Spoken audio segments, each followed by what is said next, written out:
Vadodara RTO ખાતે school van ચાલકો RTO કચેરી ખાતે સતત 8મી વાર પરમિટ ઇસ્યુ કરવા માટે રજૂઆત કરવા પહોંચ્યા હતા.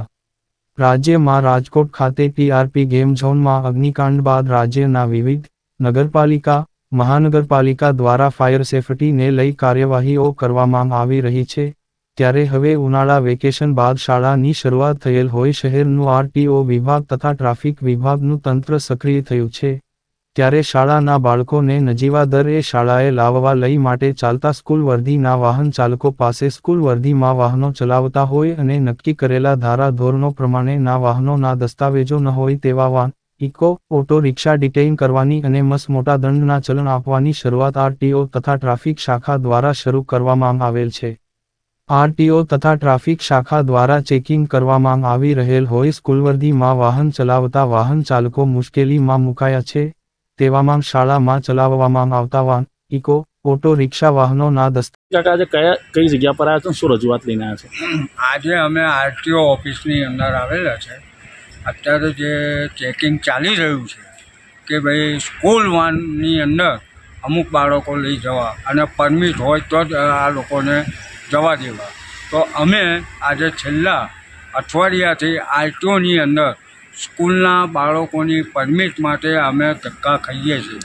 રોજ જે અમને કે અમે ચર્ચા કરીએ છીએ હજુ સુધી અમને કોઈપણ જાતની પરમિટ આપી નથી અને પોતે અમે રોજ ધક્કા ખાઈ શકીએ છીએ.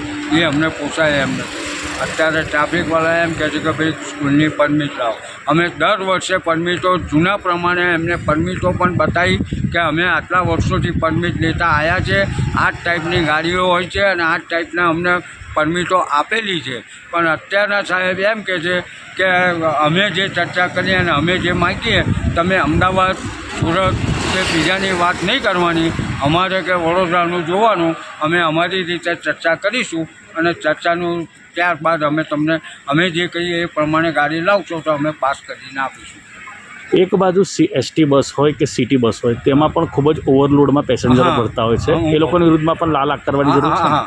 આજે સિટી બસ છે, એસટી બસ છે, સરકારી બસો છે, એની અંદર ક્ષમતા કરતાં એટલે કે એની 60માં 65ની કેપેસિટીના બદલે 80 પર માણસો જો બેસાડીને લઈ જતા હોય એને કોઈ જાતનો રોકટોક છે નહીં. અને આ ગરીબ અને મધ્યમ વર્ગના આજે જે વાહન ચાલકો છે અને રિક્ષા ચાલકો છે જે પોતાની રોજીરોટી સહી સલામત રીતે અત્યારે ચલાવી રહ્યા છે, વાલીઓનો કોઈ બી એવો હોબાળો નથી.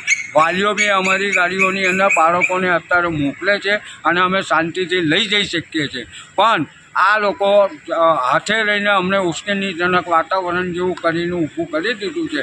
આજે ગુજરાત સરકારને પણ અમે જાણ કરી છે અને ગુજરાત સરકારે બી આના માટે અમારો કંઈક બી નિકાલ લાવવો જોઈએ કે ભાઈ આજે જો બધી આ ગુજરાતની અંદર કાયદો બધાનો સરખો હોય, આજે અમદાવાદની અંદર જો પરમિશન મળતી હોય અને રોજની 50 ગાડીઓ પાસ થતી હોય તો વડોદરામાં કેમ નહીં? આપનો પરિચય?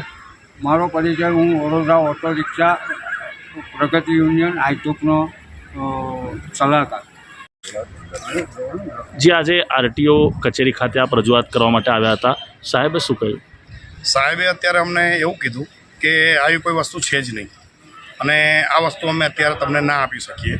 મેં કીધું સાહેબ મેં જે જૂના મારી પાસે જે લેટર હતા 19ના, 18ના, 22ના એ આપ્યા કે સર દર વર્ષે અમે આવી રીતે જ રિન્યૂ કરાવતા હોઈએ છીએ અને જે રીતે આરટીઓ માંગતું હોય છે એ રીતના અમે એમને ગાડીની અંદર સીએનજીનો બોટલનું રિન્યૂ ટેસ્ટિંગ, પાર્સિંગ અને ફાયરનો બોટલ આ બધી વસ્તુ અમને દર વર્ષે જે વસ્તુ રિન્યૂ કરાવવાનું એ રીતે કરાવતા હોઈએ છીએ. અને આવી રીતે ગાડીઓ રેડી કરીને આ વર્ષે બી અહીંયા આગળ લઈને આવ્યા તો એમ કહે છે કે ભાઈ આ બધી વસ્તુ માન્ય ને ત્યાં સીટ હોવી ના જોઈએ, આમ ના હોવું જોઈએ, તેમ ના હોવું જોઈએ.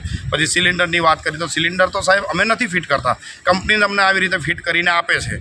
તો જેવી રીતે વેનની અંદર એવી રીતે સરકારી બસોમાં બી છે, એસટીમાં બી છે, બધામાં આવી રીતે ફિટિંગ કંપની કરીને આપતી હોય છે. તો એ લોકોની જોડે એ લોકોને લડત કરવી જોઈએ. જ્યારે આ તો અમારી ઉપર કહે છે કે આ સીએનજી સિલિન્ડર એની ઉપર આ બેન્ચ ના ચાલે, આ ના ચાલે, આવી રીતે કરીને અમને અઠવાડિયાથી અહીંયા આગળ દોડાઈ રહ્યા છે. અને ટ્રાફિક પોલીસ આઈટીઓ સવારમાં આવીને ઊભા રહે છે, લાવો પરમિટ, સ્કૂલ પરમિટ લાવો, તો સ્કૂલ પરમિટ અમને આઈટીઓ આપતી નથી. અઠવાડિયાથી અહીંયા વારંવાર અમે ધક્કા ખાઈને જઈએ છીએ કે 2 દિવસ પછી, 4 દિવસ પછી, આજે અત્યારે અમને કહેવામાં આવ્યું છે કે મંગળવાર પછી અમે તમને કરી આપશું. પણ હવે મંગળવાર સુધીમાં તો સાહેબ કેટલાય ગાડીઓવાળા ભાગ દોડ કરે છે અને ટ્રાફિકના આઈટીઓને જોઈને છોકરાઓને દૂર ઉતારે છે. કોઈ ગભરાઈ જાય છે તો ના કરે નારાયણને કોઈ દિવસ કોઈ જગ્યાએ કોઈ ડરીને વાઈનવાળો ભાગ્યોનો કંઈક અકસ્માત થશે તો જેમ કે રાજકોટ કાંડ થયું, આપણું હરણી કાંડ થયું, એવું કોઈ કાંડ થઈ જશે અને પછી આઈટીઓ અમને પરમિટ આપતી શું કામની સાહેબ? તો અમારા વેન માટે આ વસ્તુ બહુ જ ખરાબ છે. અને વેનવાળા જે છે એ કોઈ ખરાબ માણસો નથી. આઈટીઓમાં આજે અમે શાના માટે ધક્કા ખાઈ રહ્યા છે કે જે છોકરાનું ભવિષ્ય અહીંયા બનાવી રહ્યા છે, બની રહ્યું છે, એના માટે અમે બધી આઈટીઓને સાથે સપોર્ટ કરીને અમે ચાલવા તૈયાર છીએ. પરમિટની રજૂઆત કરવા માટે કેટલા વખત અપાવે છે? આના પહેલા પણ આવ્યો છું. અમે આની પહેલા બી 4 થી 5 વાર આવી ચૂક્યા છે અને મારા જે બસ એક જ વસ્તુ છે કે આવી વસ્તુ અહીંયા કશું છે જ નહીં. યોગ્ય પ્રત્યુત્તર આપે છે ખરા? નથી આપતા. સંજોગ જે વસ્તુ હોય વારંવાર જે જૂના લેટર છે, સિક્કા મારેલા છે. આજે બી મેં બતાવ્યું સાહેબ, આ બી જોઈ લો, આઈટીઓનો સિક્કો છે. આ કોઈ અધિકારીની સહી છે કે એનાથી મારે કોઈ મતલબ નથી. આવું કંઈને હાથ ઊંચા કરી અમારા અભ્યાસ કરવો પડશે. આવું કંઈ નહીં. તમને એવું લાગે છે કે આરટીઓ અધિકારીને જોઈએ એવી માહિતી, ઇન્ફોર્મેશન એમની પાસે જાણકારી મને તો સાહેબ નથી લાગતી. અને કદાચ હું તો એવું બધું ના કહી શકું, પણ એટલી મને ખબર પડે છે કે જૂના જે અધિકારી હતા આજે મને હું મળ્યો કે સાહેબ હું 2 વર્ષ પહેલાં આવેલો છે, આપણે મારી બધી ગાડીઓ પાસ કરેલી છે, હું તમને ઓળખું છું. તો એમને મને જોઈને કીધું કે હા બધી વસ્તુ. પછી એમને જે મોટા ઉપલા અધિકારી હોય એમની સાથે આ બધી ચર્ચા એમને કરવાનું કીધું છે. મંગળવાર પછી કે અમે તમને જવાબ આપીએ. એટલે મંગળવાર પાછા બોલાયા છે? અત્યારે મંગળવારે અમને પાછા બોલાયા છે. આપનો પરિચય? બુધવારે. એટલે મેં કીધું મંગળવારે અમે ચર્ચા કરશું અને બુધવારે તમે આવજો. એટલે સાહેબ મંગળવારે અને બુધવારે અહીં 100 વેનો પછી બીજી અહીંયા આગળ ખોટી રીતે હેરાન થશે. આપનો પરિચય? મારું નામ છે રણછોડભાઈ ભરવાડ.